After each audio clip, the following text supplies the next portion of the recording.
Hello beautiful people, it's Mai here from Nintendo Life, and today we're reviewing Pokémon Pokopia on the Nintendo Switch 2. This review was originally written by the lovely Alana Higgs and made into a video by yours truly. I am genuinely excited to see what Pokémon Pokopia is all about, so without further ado, let's get stuck in.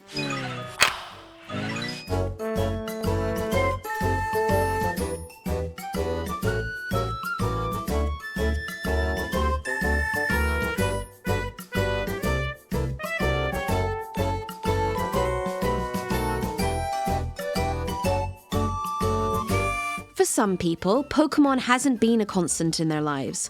So many revisiting the franchise have been rebuilding their relationship over time. From dipping their toes back into childhood classics or trying out the newer mainline games and even spin-offs such as Legends Arceus and new Pokémon Snap, many have rediscovered their love for Pokémon. From Pokémon Pokopia, Koei Tecmo's Omega Force and members of the Dragon Quest Builders 2 team have possibly given us another one to love. Pokopia turns the act of rebuilding a life, rebuilding a world, into a complete joy, a cathartic, calming experience that, even with some teething problems, is one of the most robust and enticing Pokemon games ever. In Pokopia, you're not just rebuilding the world to make it look nice, though that is part of it.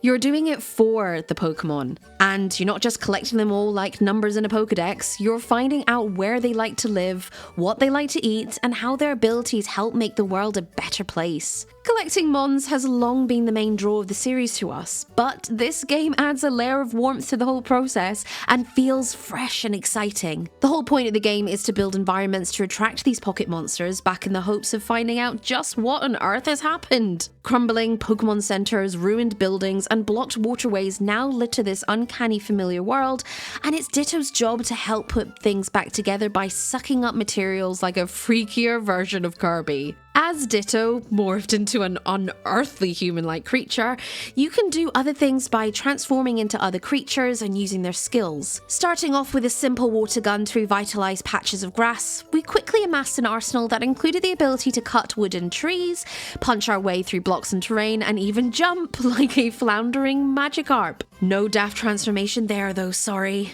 Admittedly, breaking down environments block by block isn't an ideal approach. Aiming the punches up, down, or ahead of you can be a little bit fiddly, and you'll probably break a block you didn't mean to accidentally. You do get a variation of this later on, but it has some other drawbacks. But accumulating these skills gradually opens up each of the game's 4 maps for you. Suddenly, we were no longer restricted to this blocked-off woodland area of the Withering Wasteland.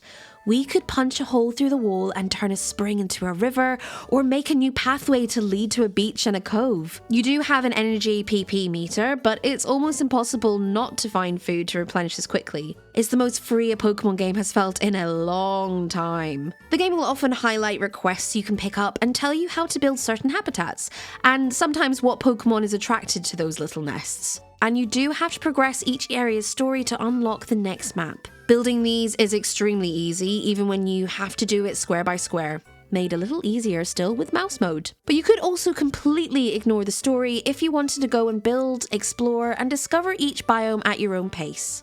Essentially, Pokémon Pokopia is like a big puzzle game, mixed in with a little Viva Pinata. Make the homes, improve those homes based on suggestions and likes, and listen to their requests to make them feel comfortable. It's a Moreish loop of simple coziness that works because of that lack of hand-holding. Larger Pokemon can't sleep in single beds, and some only like spicy food.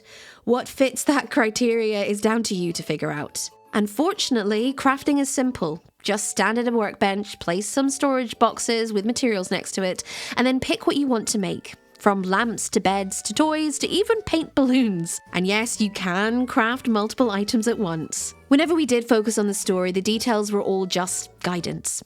You might get the recipe you need to build something, but you have to find out where the materials or ingredients are, or which Pokemon has a speciality you need to power up a generator. It's usually pretty self-explanatory, but we weren't expecting Palmy to be good at making paint, nor did we expect Rookidee to be an expert wood chopper. There is some annoying story gating progress that slows things down a la Animal Crossing. We respect that Pokopia doesn't want you to rush, and we never wanted to either, but waiting an entire day for a story essential building to finish construction felt a bit much. There's a similar staggered progress in the final area of the game, and while it did give us the opportunity to go gather materials or fulfill more requests, the length of time felt unnecessary. Often the story doesn't even embrace the entire biome you're in. But our natural curiosity kicked in with each new area, spotting things in the distance that helped us piece together these locales. Sure, Trubbish wants to show us how to recycle materials, but what about that huge boat in the distance? Can we climb those polygonal cliffs and see what hides in the basin of the north of the withering wastelands? Every single block is enticing, just waiting to be destroyed, utilized, or simply admired, all helped by the soothing nostalgic music that transported us back to a simpler time. There's so much stuff to collect and see, and way more Pokemon than we imagined. We frequently stopped to build environments just out of fun, to see whether we could discover something new or work off one of the hints we'd acquired during the story, or by simply exploring. At one point, we put together a large field of flowers by chance. We figured a Vileplume would pop up, but when we came back to investigate, Vespiquen greeted us with some loud buzzing and a declaration of happiness. It can be a bit overwhelming at times. Occasionally we were left scrambling after being tasked with building a specific piece of furniture due to how many materials and items we had accumulated. Storage boxes are a thing, and you gradually increase your bag size to carry more items with you. But remembering what you've put in which storage box and on which map isn't our favourite thing. Making certain materials also takes a fair bit of time too. Ingots become a late game essential, and unless you have multiple furnaces or an upgraded one, it'll take a while to have the number you need for a few requests. You also might need to hunt down a creature who can use these things too. Thankfully, some processes get progressively easier further in. Plus, we're still learning things and picking up new furniture recipes and materials even after the credits roll. We got new items that made powering lamps and laptops much easier, and spent time building larger homes from scratch. It's impressive just how much is crammed into this delightful package. And it all looks lovely and runs well on Switch too. The clean and colourful art style really adds a degree of toy-like charm, but we were amazed when messing around with the camera and zooming into furniture, the amount of detail in objects like sofas and benches. And both handheld and docked, it runs a pretty solid 60 FPS, with a few dips on the blank island you can play on. Admittedly, we haven't tried any crazy builds yet, so that may change things. We also can't wait to experiment with friends. Multiplayer wasn't available pre-launch, so we haven't been able to try game share or even just play on a cloud island with a buddy or three. We'll update the review on the website with multiplayer impressions as soon as they're available. But the true magic will be seeing what others can create in-game. Pokemon may have a way to go to rebuild the relationship it has with some of its fans, and even Pokopia has a few things that need ironing out. But after nearly 40 hours, we sat and watched the credits rolls with tears in our eyes. The chance to rebuild is also a chance to heal and give back, to understand the importance of what you've experienced. For now, we'll continue to live in this Pokemon utopia, rebuilding and reconstructing block by glorious block. We here at Nintendo Life give Pokémon Pokopia an 8 out of 10.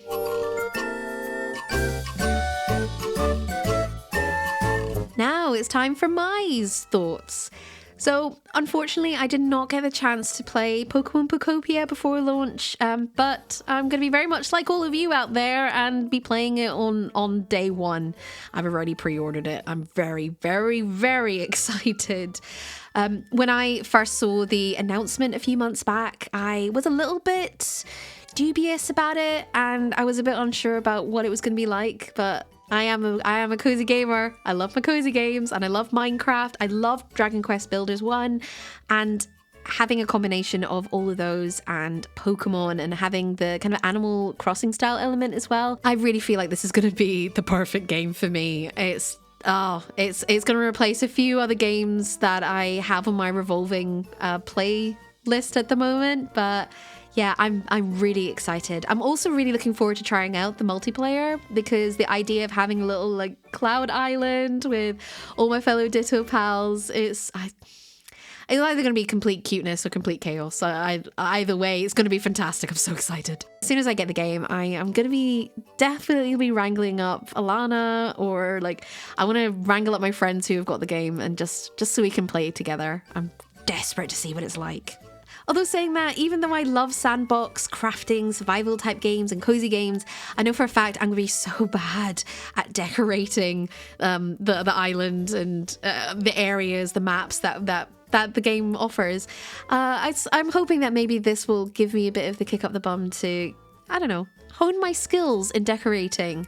But let's just say I'll probably lean into my strengths and just craft everything and grind to my heart's content in the game. I'm just really excited to be able to play as a weird looking human Ditto. I'm not gonna lie, when I first saw it, I just thought it was really cursed. But at least we're all going to be the same when we do play together. But for the time being, I shall try to be as patient as possible. Thankfully, the launch day is only around the corner.